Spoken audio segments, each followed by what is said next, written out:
Hello everyone, and welcome back to True Crime Guru. I'm Brock Scales. I take a special interest in cases where someone is wrongfully convicted. And today I'm going to explore a case that should literally be the definition in the dictionary of a wrongful conviction. Today I am talking about David Camm, an ex-Indiana state trooper who was tried 3 times for the murder of his family. He was convicted twice and eventually acquitted. But the road to get there would be 13 years long and is so crazy that it will probably make your head spin. Because I know when I first heard this story, it made mine explode. With that being said, just a little warning, this case really pisses me off, so I might get a little heated at times. I also want to note that today's story does contain subject matter of child sexual abuse that might be triggering for some viewers.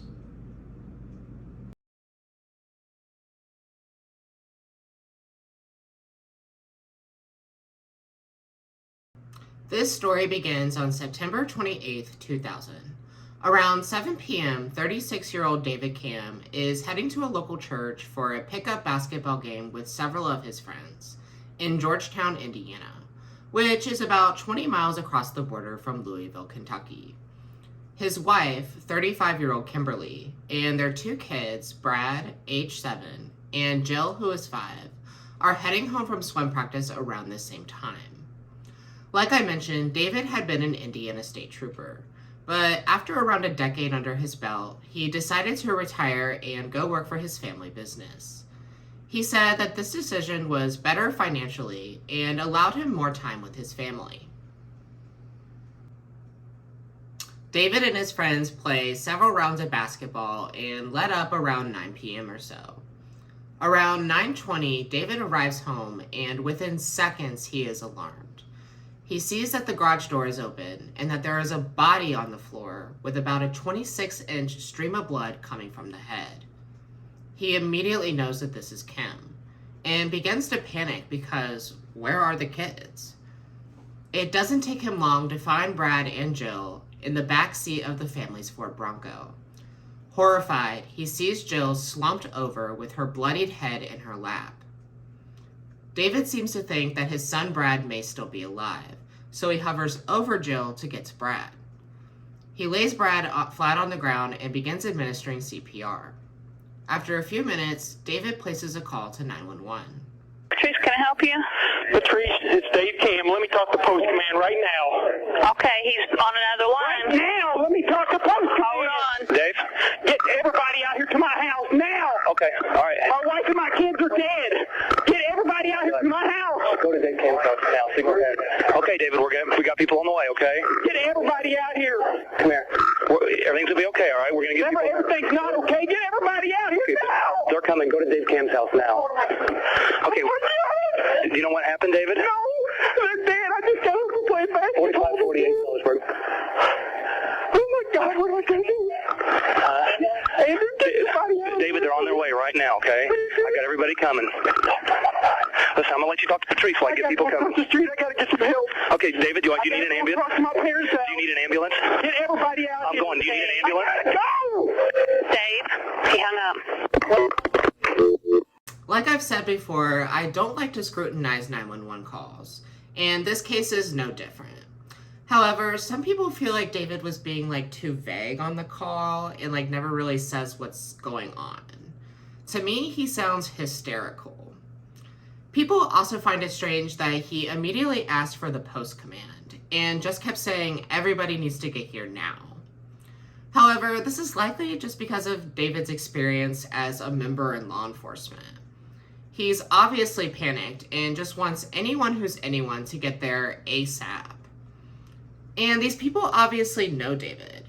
I mean, the 911 operator didn't say, go to such and such address. She said, go to David Camm's house. Within minutes, investigators arrive at the Camm house and find what has been described as a very clean crime scene. All 3 victims had been shot execution style. Both Kim and Jill were shot in the head, and Brad was shot in the chest/abdominal area. Kim's pants had actually been pulled down, and her shoes were missing from her feet. And they were found neatly placed on top of the SUV, which is like super weird. It was clear to investigators that Kim and both of the children were beyond saving and were deceased. Everyone was trying to be super careful about how they were going to process this scene. Since David had been a state trooper, all these people knew him. And I'm sure they didn't want to be accused of any kind of bias later on. And from what I could tell, this did not affect the investigation. I mean, the lead investigator was actually a childhood friend of David's. And everyone, including him, had suspicions that David was involved from the get-go. The crime scene investigators wanted to hire Rodney Englert to come help process the scene. Englert has a lot of experience and is highly regarded in his field. But I guess he wasn't immediately available, so he sent a colleague named Rob Stites to process the cam scene. When Stites gets there, he starts running the show. They were able to find a bloody handprint on the door of the SUV. Stites also finds red stains on the garage door and on the sewer cap. He even directed that they pull up the entire septic system because he theorized that the murder weapon might be in there, which sounds super crazy and incredibly expensive to do based on a hunch. Stites also says that the blood coming from Kim's head goes from dark red to light red, and concluded that meant that someone had tried to clean it up. So when he finds red stains on the mop, he orders that to be collected too. There were also 8 microscopic blood stains found on David's shirt, which was collected as evidence as well. Rob Stites says that these stains were consistent with high-velocity blood impact stains. Now, if you don't know what that means exactly, you are not alone, because I sure as hell didn't. When I was listening to the Double Loop podcast while putting this episode together, which is a very informative podcast, by the way, one of the hosts, Glenn Langenberg, who is a certified latent print examiner, says that high-velocity blood impact stains means that the blood that resulted in the stain was traveling at a high velocity. Stites says that these 8 small stains found on David's shirt could have only gotten there if he was within 4 feet of the victims at the time of the shootings and was the shooter. Now this makes absolutely no fucking sense. I'm no expert, but I'm pretty sure if you're within 4 feet when one person is shot, you would have more than 8 microscopic stains on you, let alone 3 people. When they were processing the scene, they also located a sweatshirt located near Brad's body. Now, a couple of little tidbits about this sweatshirt. It would later be determined to be an Indiana Department of Corrections sweatshirt, which, why would that be there? Also, the nickname Backbone was written in the collar. Things start to look not so good for David when the prosecutor himself, Stan Faith, arrives to the scene around 10 p.m. When they bring David in for questioning, they present him with all the evidence that Rob Stites found at the scene and tell him that they're pretty positive that he is their guy. One thing I will say about these investigators that I'm actually pretty happy that their relationship with David did not cloud their judgment and didn't affect their investigation. I've seen a lot of cases that involve someone in law enforcement or someone who was formerly in law enforcement get treated a lot differently because of these relationships. So it makes me glad that that wasn't the case here.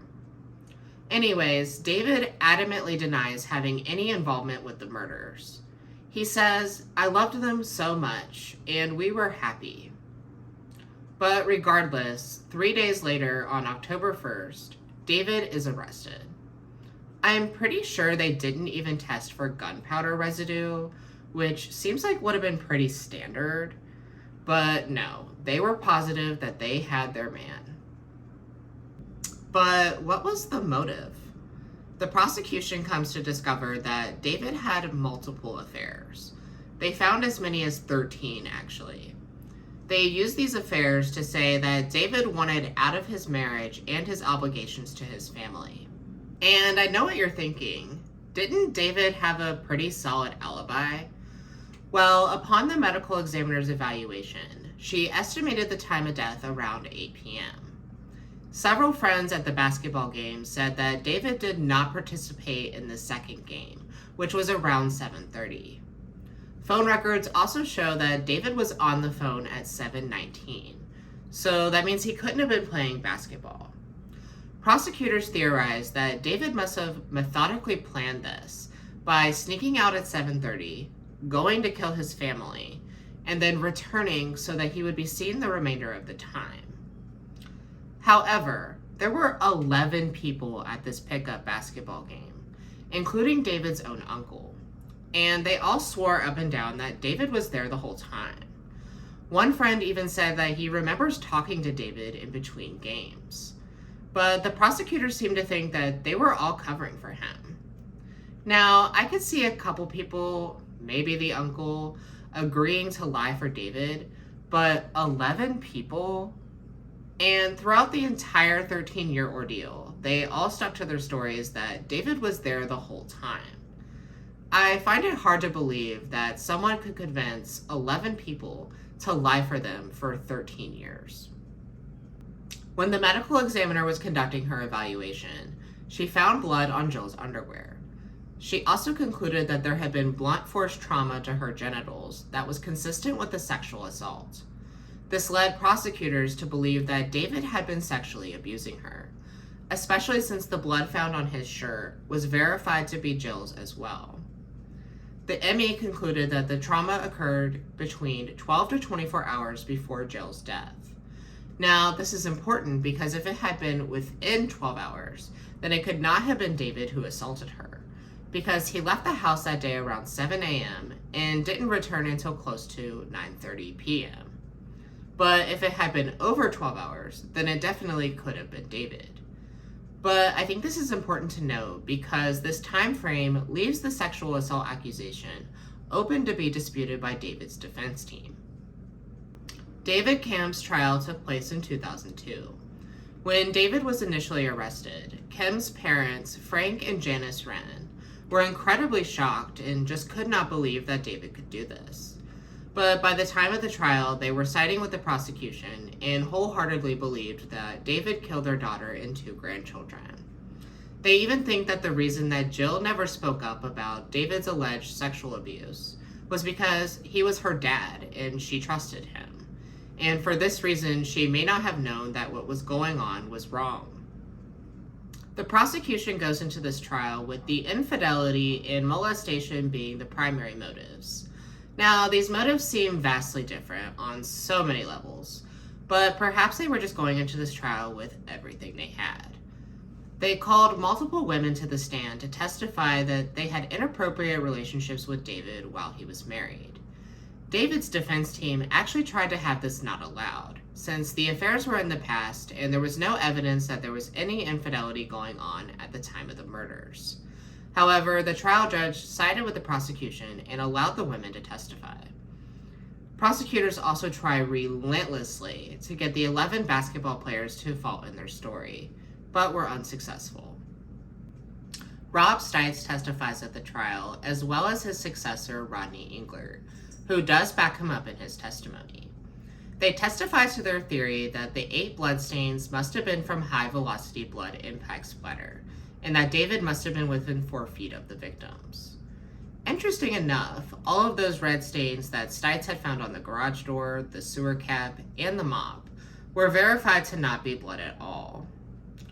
2 things that were not brought up in this trial that I find pretty interesting are the bloody handprint and that mysterious Department of Corrections sweatshirt. When the medical examiner testifies, she says it's within her personal opinion that the trauma to Jill's genitals couldn't be from anything but a sexual assault. However, she says in her professional opinion, she could not rule out other forms of trauma. Now, this is pretty important because if I were on the jury, I would be thinking, well, which do you think it is? In all honesty, who gives a shit about your personal opinion? If you're there to testify to your professional findings in an autopsy, then perhaps you should just stick to what you have to say professionally. But that's just me. There was no other evidence found within the Camm home that would corroborate that David had been abusing Jill. The prosecution also had 2 jailhouse snitches testify that David had confessed to the murders. Now, I almost never trust the credibility of jailhouse snitches. In fact, when I hear the term jailhouse snitch, I usually find myself rolling my eyes. David's defense team had their own expert testify that they've never seen someone who was within 4 feet of a victim only have 8 tiny drops of blood on them, which totally makes sense. In fact, they had their own explanation to how the blood got there. Remember when David had to lean over Jill's body to get to Brad? Well, this expert testified that the blood is likely from Jill's hair, which would explain why it is such a minuscule amount. Also, that call at 7:19 p.m. during the basketball game was verified by Verizon to actually have been at 6:19 p.m. Now, if you don't know, Indiana's time zones are all kinds of confusing. There are parts of the state that are on Eastern time, there are parts of the state that are on Central time, and there are parts of the state that I don't even know what time they're on. So, in my opinion, this leaves the timestamp of this call open to interpretation. After 9 weeks of testimony, the prosecution and defense rest their cases, and then it goes to the jury. They deliberate for 3 days and come back with a guilty verdict. Later on, some jury members would say that they believed that David wanted out of his obligations to his family, and that he was abusing Jill. They theorized that maybe someone was about to find out, and that's why David killed Kim and the kids. David Camm is sentenced to 195 years in prison. David gets a new attorney that specializes in appeals, and 2 years later, in August of 2004, the Indiana Court of Appeals overturns David's conviction. They agreed that the women's testimonies about the infidelity should not have been allowed. In fact, they really lay into the trial judge for even considering it in the first place. Per Indiana state law, any information that may cause unfair prejudice should not be allowed in trial because it could bias the jury. They also found that the prosecution cannot say that David was molesting Jill without providing any actual evidence that this was happening. The prosecution elected to try David Camm a second time. David's defense decided to take a second look at the evidence that wasn't brought up in the first trial, specifically that mysterious gray sweatshirt. During the first trial, David's defense was under the impression that the DNA found on the sweatshirt was submitted to CODIS, but there likely wasn't any match since they never heard anything back about it. I'm not sure why they didn't follow up on this, especially since it could be pretty important evidence. But this time around, David's defense team did follow up. And it turns out that the sweatshirt was never submitted. The prosecution says that they put in the request to have it submitted to CODIS, but I guess it fell through the cracks or something. So basically they were like, my bad. David's defense team requested that the DNA from the sweatshirt be tested and submitted to CODIS. When the tests came back, it was found that there were 2 forms of DNA found in the sweatshirt. An unknown male and an unknown female. And what do you know? When they submitted this to CODIS, there was an immediate match to the male DNA. It matched to a convicted felon named Charles Bonet. And guess what his nickname was? Backbone. The same nickname that was written in the collar of the sweatshirt. So, who is Charles Bonet? Apparently, he grew up around the Georgetown, Indiana area as well. In 1989, Charles was a student at Indiana State University in Bloomington. One night, 3 female students were getting into a car after a night out from the bars, but suddenly they were approached with a man with a gun that tried to take their shoes. I hope some alarms are going off in your head from that. Well, when the girls reported this to the police, the mask that they described apparently matched the description in several other similar attempted robberies and robberies. This was such a common thing that was going on that they even gave the guy the name the Shoe Bandit, which is kind of a funny name. Well, apparently the Shoe Bandit was Charles Bonnet. You see, Charles Bonnet had kind of a shoe fetish. Yes, you heard that right. A shoe fetish. It's actually more common than you would think. Fast forward to 2005. After learning this information, prosecutors are very interested in talking to Charles Bonnet. They picked him up in Louisville, which, like I said, is only about 20 miles from Georgetown. When they sit down to talk to him, they're surprised to learn that he's pretty open to talking. He admits that the sweatshirt from the crime scene is his from prison.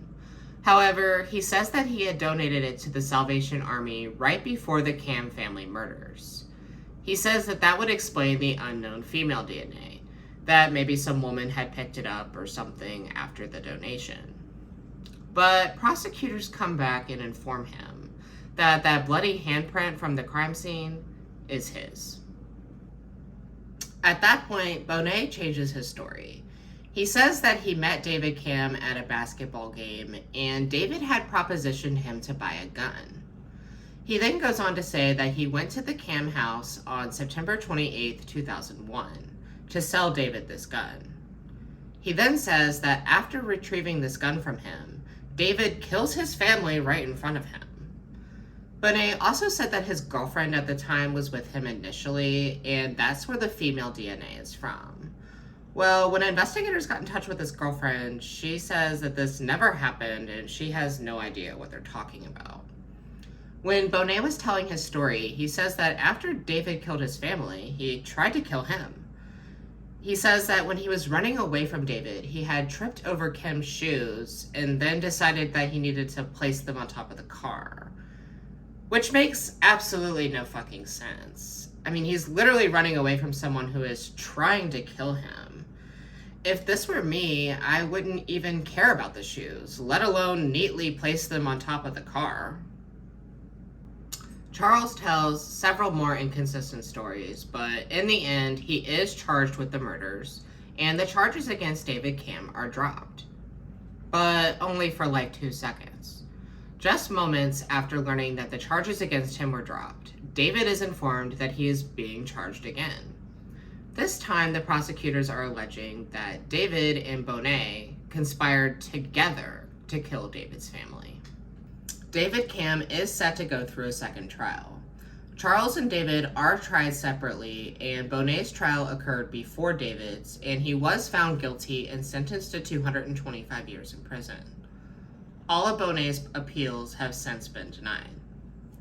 David Camm's second trial starts on January 17, 2006. I believe the second trial was granted a change in venue to another county. In the pre-trial hearings, the judge decides that the jury is not allowed to hear anything of Charles Bonnet's past, or his shoe fetish, or even the bloody handprint, I believe. The only evidence regarding Charles Bonnet that is allowed is the DNA on the sweatshirt and his testimony. Now, this really bothers me because all this evidence points to Bonnet being the only perpetrator in the crime, which would be extremely helpful in David's defense. The prosecution cannot use any of the evidence regarding infidelity in this trial because of the Court of Appeals decision from the first trial. So they double down on the molestation motive and provide pretty much the same evidence of the sexual abuse that they did in the first trial. Bonnet also testifies and tells his story of selling David the gun, watching him kill his family, and running away. David is found guilty for a second time. However, David goes through the appeals process, and yet again, his conviction is overturned in June of 2009. The reason the appeals court overturned the conviction is because even though the prosecution was told after the first trial that they couldn't talk about Jill's sexual abuse without proof, they did it again anyway in the second trial. At this point, you think the prosecution would just drop the charges against David Camm. But no, they decide to give it another go. David's third trial is in 2013. At this point, David's family has drained themselves financially through all these trials, and I can only imagine the mental anguish this has had on David by now. Also, Kim's family is still 100% sure that David is guilty. So again, I can only imagine what toll going through all these trials has taken on them. Also, a jaw-dropping discovery is made before this third trial. Apparently, Rob Stites, the guy that was calling all the shots at the crime scene, has absolutely no credentials. He has never processed a crime scene. He has never testified in a trial prior to this. Nothing. The whole time, all that original crime scene evidence, specifically the 8 bloodstains on David's sweatshirt, was all concluded by someone who has no qualifications. Another thing that is good for the defense is new DNA evidence is allowed in the third trial. Evidence proving that Charles Bonnet's DNA was found on Kim's underwear, the arm of her shirt, and a broken nail of hers. Bonnet's DNA is also found on the stomach of Jill's shirt. Now, this doesn't prove this, but it could go to show that maybe Bonnet was the perpetrator in Jill's sexual assault. So all of this is really good for the defense. The prosecution, on the other hand, is limited in this third trial. They can't use the infidelity or the Jill sexual abuse as motive. So they go to page 1 of the motive handbook and try to say that David killed his family for life insurance. Apparently the life insurance was said to be around $600,000, which, hey, I've seen people be killed for less. Bonnet also testifies and tells the same story that he did in the second trial. So I guess this is the story he decided to stick with. Right before deliberations, the judge makes an interesting decision. He tells the jurors that they have the option to convict David of a lesser offense, saying that he just assisted Bonnet in some way. I'm not sure what these charges were exactly, but I would assume they would be the equivalent of accessory to murder or conspiracy to commit murder. On October 24th, 2013, after 10 hours of deliberation, the jury finds David Camm not guilty. After 13 years, David Camm is officially exonerated for the murder of his family. In 2014, David sued Floyd County in the state of Indiana, but the lawsuit was dismissed within the state of Indiana because they determined that the prosecution had probable cause to try David all 3 times. But David did not give up. He took this all the way up to the U.S. Supreme Court of Appeals for the 7th Circuit, and in 2019, they awarded David Camm $4.6 million from the state of Indiana. David also received an undisclosed amount from Kim's life insurance that Kim's family has been fighting in court. The prosecution in David's case has been accused of prosecutorial misconduct. They have been looked at for errors in investigating, witness tampering, evidence tampering, and poor evidence collection. Even in the document that I found for the U.S. Supreme Court of Appeals for the 7th Circuit, they stated that David Camm's Brady claim was substantiated because of the non-testing of the sweatshirt when they promised to do so. As promised, I'm sure your guys' heads are on the verge of exploding after hearing about this case. This case is a really good example of district attorneys not wanting to be wrong, which is something that I will never understand. If a case gets to the point where you're like, hey, maybe we're missing something here and should maybe get some more evidence before going through another trial, then maybe you should drop the charges and get some more concrete evidence. But unfortunately, this kind of behavior from prosecutors is very common. I mean, just thinking about the money and the resources that are wasted going through a case like this just really pisses me off. And not to mention the anguish that it puts the defendant and the victim's family through. Now, I almost never say this, so it means a lot coming from me, but I actually think that David Camm is innocent. So even though it took 13 years, I am happy that he was eventually found not guilty and exonerated. Thank you guys for watching and for the support that you have been giving to these cases. I would really like to know your thoughts on this case, so please use the comment section and follow the channel on social media. Please also hit the like button and subscribe so that you can stay up to date on the cases I have to talk about. If you have a case in mind that you think I should cover, please email your suggestion to truecrimeguruchannel@gmail.com. Next week, I will be talking about the super tragic case of Tanisha Williams, a woman who is currently serving a 30 to 40 year sentence for assisting her abusive partner in a murder, but he was holding her at gunpoint the whole time. This is a really heartbreaking case that showcases the flaws in our justice system and the unfair treatment of domestic violence victims. So please tune in next Sunday so that we can give Tanisha the voice that she so desperately needs.